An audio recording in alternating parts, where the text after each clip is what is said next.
Hey friends, welcome back, and hello to you new people too. I'm Courtney, and I have my two standard poodles, Phaedra and Nyx, hanging out in the room with me, so you may see them bopping around in the background.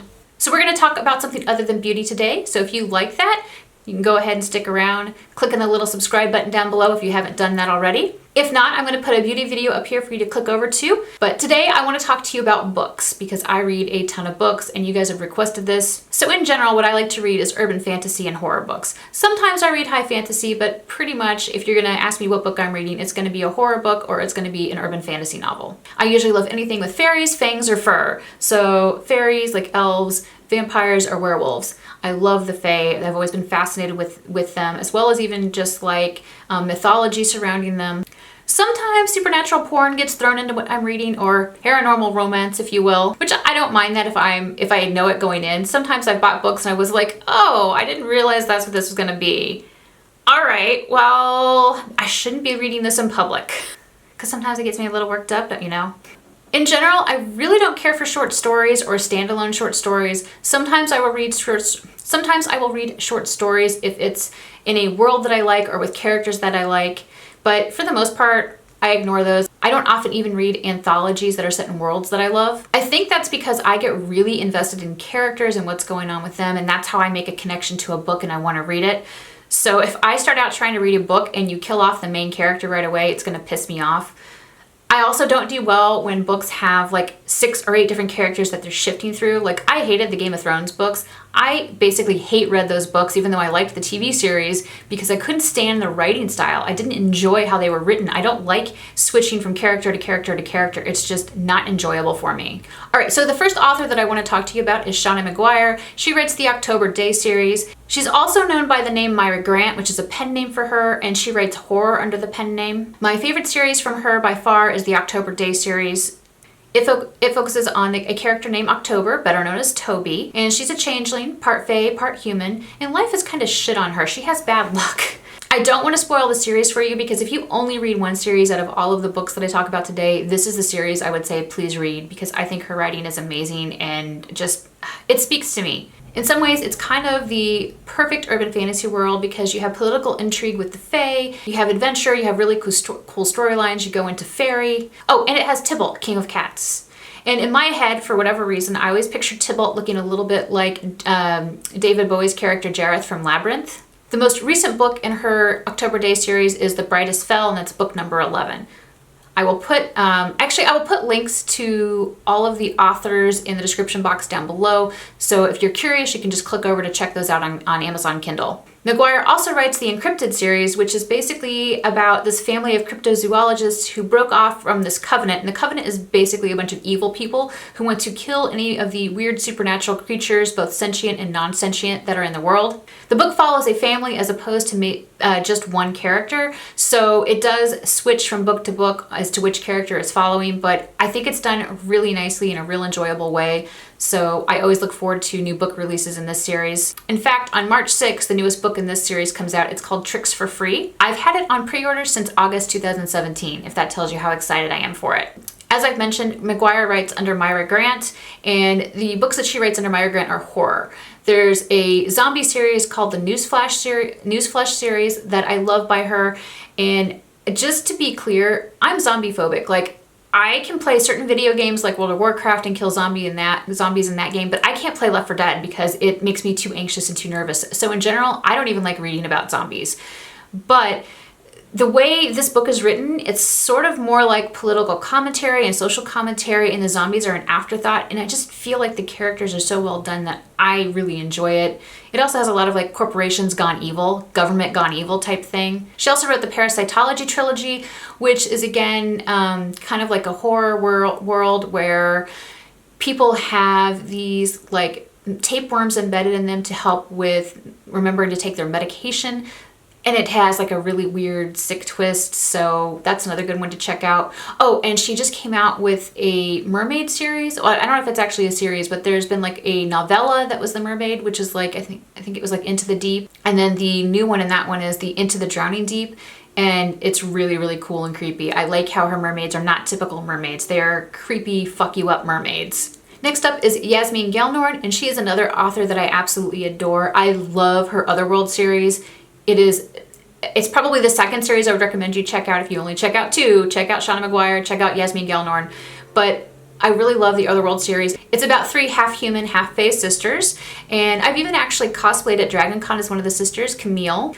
The three sisters are Delilah, Camille, and Manali, and because of the fact that they're half-human, things initially in the series go wrong for them, very, very wrong for them. Like, stuff shorts out, but they're able to overcome all of their setbacks. I really like how they have such a strong bond of sisterhood, and it makes me wish that I had sisters that I grew up with. I have a younger brother, which he and I are really on good terms now, but initially we used to fight like cats and dogs. So I kind of never got to understand that whole, oh, I have a sister and it's such a great thing. So I have sister-in-laws now who are super sweet, but it's not the same as growing up with a sister from what I can tell. I particularly identify with Camille from the series because she's polyamorous and she has 3 husbands. The most recent book in the series is Moonshimmers, but I believe the newest book, which is Harvest Song, is going to be out really soon. Yeah, Harvest Song comes out in May. And I think Gellnorn is launching a new series called The Silver Stag on March 5th, so I have that book on pre-order as well. Oh, and she writes another series, which is like a post-apocalyptic world called like the Fury Unbound series, and it's about basically humanity after the end of the world and having people in the world who are God touched who can do different things and an oppressive government. It's very interesting. So a new to me writer that I recently found is Lisa Edmonds. She wrote a book, Heart of Malice, which I absolutely fell in love with. Alice is a girl who had to fake her own death to get away from like a crime syndicate. She has a ghost companion to help her out with things, and she's basically called in to solve like a mystery from somebody who died and they had something stolen from them, and then it gets really kind of convoluted from there. The next book in the series is called Heart of Fire, and it's going to launch May of this year, so I'm looking forward to picking that up. Another new to me writer is Danielle Annette. Her series, Blood and Magic, is pretty awesome. The main character's name is Arya, and Arya is a pyrokinetic, which is somebody who can start fires with their mind. And the way she writes, she talks like somebody who's actually a pyro in real life, because she's like, sometimes I think things are lovely and I just want to set them all on fire and burn it down. My husband, Ray, always jokes that he's a pyro because whenever we go out to my dad's house, he always gets to set things on fire because my dad lives out in the middle of nowhere on 10 acres. And so my dad always saves like brush piles for Ray to burn, and he'll douse them in gasoline and just set things on fire and they'll burn, and Ray will take video of it. He has a blast doing that. So anyway, the world that Arya is in, they're shapeshifters, they're vampires, somebody's trying to start a war between these different factions, and so she's trying to prevent it. I've only read the first book so far, which is called Cursed by Fire, and the second book is coming out like April 29th, and then the third and fourth books are coming out in May, so I will be buying all of those books because I really like the series so far. The next author I want to talk about is Haley Edwards. I bought, I think, almost every series she's written, but I started with The Black Dog. The main character is Thierry, I think that's how it's said, and she's half fae, and so she's kind of like shunned by the fae because she's not a pureblood until something happens, and then she's put into a complicated situation. Basically, she struggles to navigate both the human world and the supernatural world. She ends up going to fairy, and all different kinds of things happen. Edwards also wrote a Gemini series, which is really cool. Gemini is a type of fae in her world, and it's a fae like no other I've read about. It's a type of fae where basically they have a spur on their hand that they'll use to collect blood from other fae to turn into those fae for a while. So that's like they're like shape-shifting fae that can like turn into different things. So that made for really interesting, that was a really interesting read as well. And her third series that I really liked was like The Beginner's Guide to Necromancy. So that's another good one to check out. Next up is Kevin Hearn's Iron Druid series. This is about Atticus O'Sullivan. He's the last druid on Earth for a long time, and all of the shit that he gets into. He's hilarious. He kind of makes me think a little bit of of Harry Dresden from Jim Butcher, who I'll talk about next. But Atticus is just, he doesn't pull his punches, he talks shit, he gets the shit kicked out of him when the entire time he's like making jokes or whatever. But it's a really cool series, and I'm really sad that I think it's drawing to a close because I think the 9th book is going to be the last. Anyway, the next book in the series is called Scourged, and it's going to be out April 3rd. Then we have MD Massey's Colin McCool, which is the Junkyard Druid series, and I actually bought this series because I was looking for another series similar to the Iron Druid. The Junkyard Druid is actually pretty hilarious. Colin McCool is a druid, and he originally is trained to be a monster hunter, but he loses the love of his life, and then he basically goes into a funk and goes into retirement, and stuff ends up pulling him back out, and it's really interesting to see his character develop and what he does. This is actually a series that I ended up buying on Audible as well, because whenever Ray and I will take car trips, this is a series we'll listen to. The newest book in the series just came out, and it's called Druid Justice, so I just bought it, but I haven't had a chance to read it yet. Next up is Faith Hunter, and she writes the Jane Yellow Rock series. This is a really awesome series. Jane is a skinwalker, and she's of Cherokee descent, and so she basically makes her living hunting vampires, and the series gets more and more complicated the longer it goes on. There are werewolves and vampires in the series, but mostly a lot of her interactions have to do with the vampires. She's basically a great female role model in that she kicks ass, takes names, does not simper, doesn't like wait to be rescued by anybody. She just basically kicks ass. The next book in this series is launching May 1st. Then we have Patricia Briggs, and Patricia Briggs writes the Mercy Thompson series. Mercy Thompson is a coyote shapeshifter, and she's a mechanic. I don't want to say that she's more delicate, but I want to say that she doesn't rely on strength to get things done. She has to rely on her brains. And sometimes trouble follows her. Maybe it's because of coyote, who knows. She was raised by werewolves, so she was constantly being told that she was never as tough as a werewolf because she's a little coyote. The latest book in that series is called Silence Fallen, and it was pretty intense. Briggs also writes the Alpha and Omega series, which is set in the same world, and the next book in that series is coming out really soon. It's called Burn Bright, and it's coming out March 6th, so like really, really soon. And Alpha and Omega are about Charles and Anne. They're a married werewolf couple, and it's about the different things that they do for the werewolf clans in the US. Next we have Helen Harper, and she wrote The Lazy Girl's Guide to Magic. The first book in the series is called Slouch Witch, and it's actually really cute. I think it's by a UK author because the language used is, I think, British English as opposed to American English. The main character's name is Ivy Wilde, and she's pretty hilarious, and people think that she's lazy when she's not actually lazy. She's basically just kind of given up on the system of magic.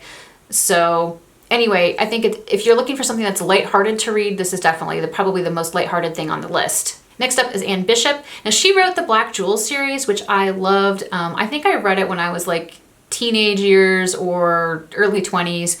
So it was a really good series. It was about Janelle and Damon and Lucifer. It was a magical world with true love and lots of evil people, and basically like Janelle was the underdog who was the savior for everyone, and I really liked that. It's basically a really good high fantasy series. Bishop also writes a series that's called The Others, which is a post-apocalyptic world filled with, I don't want to call them werewolves because they're not werewolves, but they're like creatures that can be human or animal as well as humans, and basically the earth and the animals control the world now, not humans at all. Humans only are there under the animal sufferance. And it has some really interesting things going on in it. The main character's name is Meg Corbin, and she's a blood prophet. So basically, like, she ends up, anytime she spills her blood, she'll see a prophecy or see the future, but it may or may not come true. So there's a lot that goes on with that. I think the newest book in that world, but not that series, is coming out really soon. All right, so now I want to talk about Jim Butcher. I mentioned him earlier. I love the Dresden Files. They're one of my all-time favorite urban fantasy series. Harry Dresden is a wizard, only he's not really your normal type of wizard. He's also a PI, and basically he has bad luck. Lots of shit happens to him. He ends up fighting with vampires, fighting with mages and other stuff. He gets tangled up with fae. And he goes through a lot. You see a lot of emotional growth. You see a lot of growth with him as well as with the people that he mentors. A lot of people die too. It's pretty, I would almost say it's a gritty world, but I really enjoyed it. And I can't wait for there to be another book in the series. It's been like 4 years since Jim Butcher has written a book in this series, so I hope that there's a new one coming out soon. So the last author on my list is Laurell K. Hamilton. Now, I have been reading Laurell K. Hamilton for a very long time. I don't know. I want to say close to 20 years because I'm that old. I think the best book in her Anita Blake series, which is the series that I've read the most of, is probably Obsidian Butterfly. Anita Blake is a character. She's a necromancer, and sometimes people call her a Mary Sue because in almost every book she seems to grow and grow and grow in power. But overall, the way I've described reading her books is I really enjoyed it up to book 8. And then some of the books I feel like it's a train wreck and I can't look away, and I keep watching out of morbid curiosity or keep reading out of morbid curiosity. But I feel like the last couple books have gotten a little better. So if you like books about vampires and werewolves and orgies, these are your books. I think her latest book was Crimson Death, and she has a new book coming out soon called Serpentine. It's due out August 7th. So yeah, if you're offended by lots of sex, don't read these books. You're not going to enjoy them. All right, so that's some of the best that you can find on my Kindle. I do have a ton more books than that, but these are the ones that I feel are probably the best, because I will just try any book that's free or 99 cents sometimes just because I'm like, well, let's give it a try. And it may be enjoyable, but it may not be great. So I wanted to touch on the ones that I think are definitely worth checking out. Do you read urban fantasy or horror? Please let me know your favorites in the comments below. If you like this video and found it helpful and entertaining, please give it a thumbs up and share. I love it when you share my videos, and it really helps me out, so thank you so much. Thank you so much for watching.